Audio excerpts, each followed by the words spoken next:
frustrated by his association with Harry and Meghan, in particular Meghan, because he had a very dismissive and I would argue very undiplomatic response to a Times of London author asking him about Harry and Meghan. She was there with him, holding him tight and pretending they were best friends ever known. And if you look right at the end when he moves away, Harry and Meghan, you associate with the negative narrative. And so if I was Tyler Perry, I would have not have invited her to the Paley Center because... So get this, it's not some wild rumor from the tabloids. Nope, it's legal. And it's that one sneaky clause hidden deep inside the papers that gave Tyler Perry the right to burn the whole thing down if he ever felt betrayed. Yeah, you heard that right. The same Tyler Perry who once opened his doors to royalty is now the man standing at the edge of a royal meltdown holding the matches. And Tyler Perry lending them his home, his jet, a whole bunch of things, even allegedly security as well. Let's rewind for a second. Back to where the royal fairy tale flipped into a full-on Hollywood heist, Harry and Meghan didn't just leave Buckingham Palace, they escaped it. This wasn't some spur-of-the-moment drama, it was planned like a blockbuster. Cameras ready, PR cover stories in place, backup plans lined up so tight that even the palace insiders had no clue. And right in the middle of it all, a man no one saw coming, Tyler Perry. Allow Tyler Perry to have his moment on his big night, Angela. She had to steal the limelight from him. At first, it was perfect. Meghan was singing his praises, calling him her rock, her protector, the man who saved them when the world turned its back. Every interview, every glossy magazine spread, every tear-filled Netflix scene, Perry was the hero of the Sussex saga. But then, poof, just like that, he disappeared from their story. His name vanished, like he'd never existed. Never come up in a conversation, especially with a British publication. But what I also thought was rather interesting is that I think Tyler Perry's antagonism... 1 minute, Perry was godfather to Lilibet, the Uncle Tyler everyone adored. There were photos, palace briefings, happy headlines. Then overnight, gone. Mentions deleted, pictures archived, even Lilibet's Wikipedia entry quietly edited, erasing every trace of him. The man who gave them shelter, who literally saved them when the world was on fire, suddenly became a ghost. From here to there and back again, she can just be concentrating on herself. Or she's feeling... Why? Because Tyler's empire was under siege. Boom! A $260 million lawsuit hit his studio, accusing him of running a toxic bullying environment. Instantly, his name turned radioactive. And Meghan's PR team? They moved like surgeons. They scrubbed every trace of connection. Photos, articles, interviews, everything. To the public, it looked like smart distancing. But to Perry, it looked like betrayal. Imagine that. The man who risked his reputation to protect them suddenly finding himself ghosted when he needed loyalty the most. That's when Meghan's team made their fatal mistake. Because Tyler Perry, he doesn't forget. He keeps everything, every text, every photo, every tear-soaked call saved. Because in Hollywood, loyalty is currency. And receipts, they're armor. And Tyler had all of them. See that famous fairy tale invitation when Harry and Meghan were flown into Perry's Beverly Hills mansion? Yeah, it came with paperwork. Real paperwork. Buried deep inside that contract was a tiny, harmless-looking clause that would later explode like a bomb. In the event of public disavowal by either party, the non-breaching side may disclose context necessary to protect reputation. Translation: if Meghan ever tried to erase Tyler Perry publicly, he could legally talk. No NDA, no cryptic tweets, no PR filters, just the truth. And when she quietly started deleting traces of him online, that action alone triggered the clause. Boom! The vault was unlocked. Suddenly, Tyler Perry had the legal right to reveal everything. What he saw, what he heard, what he recorded. And remember, Tyler isn't some gossip columnist looking for clicks. He's a filmmaker, a man who never turns off the camera. Even when the lights go down, he's still rolling. He had recordings, drafts, notes, even behind-the-scenes prep from that Oprah interview. He knew the story, the strategy, the spin, the whole thing. And now, he was free to talk. Meghan's silence didn't protect her, it liberated him. And when Tyler Perry goes silent, everyone in Hollywood knows, that's when he's getting ready to drop something seismic. It started small, a 58-second audio clip,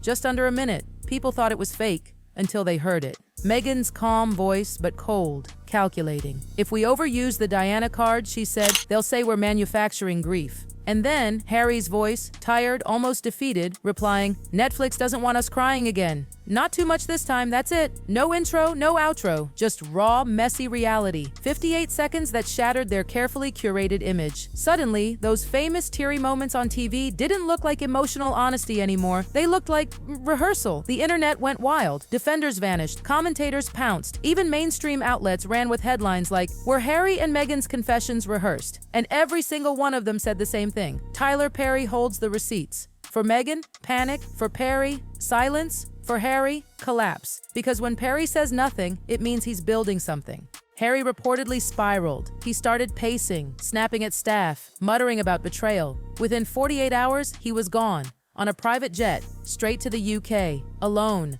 No Meghan, no press. Just Harry, running from the ruins of his own narrative. California's golden sunshine suddenly felt ice cold.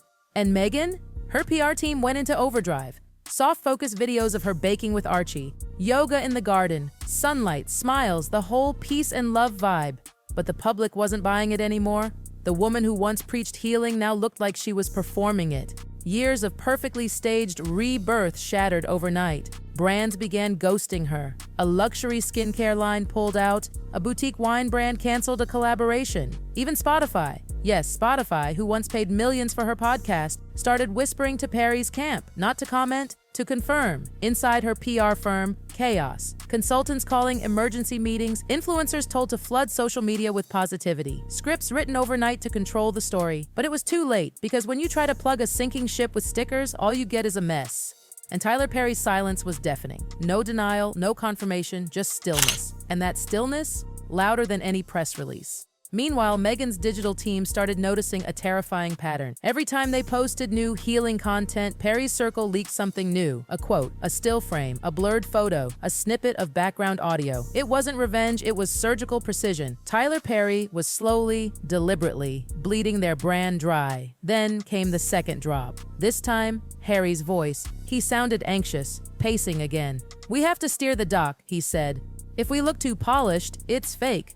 But if we lean into pain too hard, we look manipulative." And off camera, Meghan responded softly, almost whispering, "Then we show the garden scenes. Calm, grounded, real. Nothing too emotional until the third act." That one line, the third act, killed their entire image. It wasn't vulnerability, it was direction. Clips from the Oprah interview were replayed side by side with the leaked audio. Every sigh, every pause, every tear, it all looked scripted now. The Sussexes weren't telling their truth, they were selling it. Commentators called it the biggest PR disaster in a decade. Celebrities who once gushed about Meghan suddenly fell silent. And the media, the same media she once controlled with charm and mystery, turned on her overnight. And Tyler Perry, still quiet, still waiting, and everyone knew, if there were two tapes, there had to be more. The Sussex brand, once unstoppable, started collapsing in slow motion. What had been their greatest weapon, public sympathy, was now drying up. Networks stopped pretending. Publicists whispered what they'd all secretly known. The royal rebels had become Hollywood liabilities. A major streaming exec even said it out loud.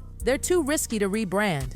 Even Netflix, their biggest backer, started quietly reviewing internal legal documents. And in the shadows, Perry was regaining power. Studios that had once distanced themselves were circling back, smelling opportunity. Tyler wasn't spreading chaos, he was reclaiming his narrative, reminding the world that he wasn't some background extra in their fairy tale, he was the man who built the set. By this point, Tyler Perry didn't have to lift a finger. His silence had become the loudest sound in Hollywood. While Meghan was desperately clinging to her carefully constructed image, Perry was standing tall, calm, collected, watching the same media that once painted him as a prop now beg for his side of the story. He didn't need revenge, he just wanted respect, and oh, he was getting it. Every outlet that had ignored him was suddenly calling. Every studio that once backed away from his empire was crawling back, whispering apologies between carefully worded offers. Tyler Perry wasn't leaking chaos, he was restoring context. He wanted people to see how he had once protected two royals, only for them to try and erase him from their story. Insiders said it plain and simple. Perry didn't want to destroy them. He wanted to be recognized for what he really was, the man who sheltered them when the world shut its doors. But the irony, the more he stayed silent, the more powerful he became, and the more Harry crumbled. While Meghan was tightening her grip in California, Harry's world was collapsing back in silence. Sources whispered that he barely slept, pacing late into the night, eyes red, playing those leaked audio clips again and again like a broken record. His calls to Meghan, short, sharp, cold. Whatever warmth they once had was gone, replaced by strained conversations that sounded more like business meetings than marriage.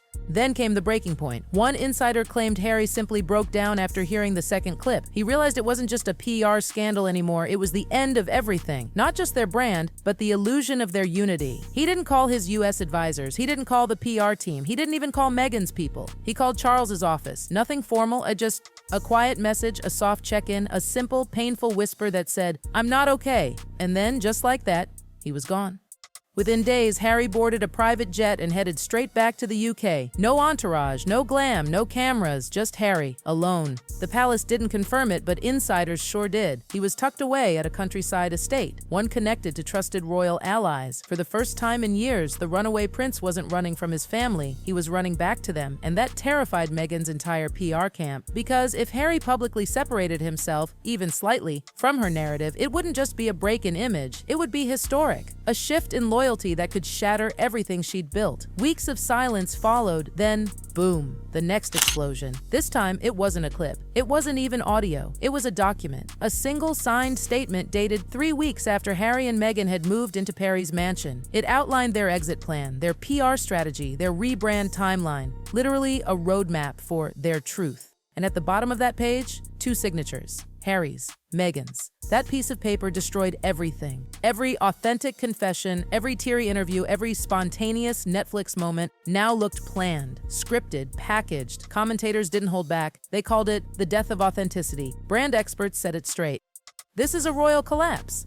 Tyler Perry didn't need to say a word. That single document spoke for him. It screamed, "I wasn't a prop in your fairy tale. I was the architect Meghan, in trying to erase him, had accidentally erased the very foundation of her story. And now that story sat like an open wound, bleeding in public. Tyler Perry, the man once hailed as their savior, stood tall and quiet, finally seen for what he was, the one who'd been there when no one else was. Not angry, not vengeful, just done being edited out of a history he helped write. Meanwhile, Meghan's empire was crumbling before her eyes. Her much-hyped lifestyle brand launch, a total flop. Comment sections filled with mockery. Even glossy magazines that once bent over backwards for her began passing on her pitches. The charm had run out. The mystery was gone. Every photo, every quote, every smile suddenly looked rehearsed. Harry, on the other hand, was different. People close to him said he'd gone quiet, withdrawn, no longer fiery, no longer defensive, just still, reflective, detached. The man who once left everything behind for love now looked like someone realizing that he was never truly free. He hadn't escaped the crown. He'd just traded one kind of management for another. And Meghan, she was fighting to keep control, clinging to the image that had once made her untouchable. But every grip she tightened only made the cracks show deeper. Through it all, Perry's vault remained locked. But everyone in Hollywood knew that vault was far from empty. There were more tapes, more photos, more documents, pieces of truth buried under that California sun, waiting for the right moment to resurface. And when they do,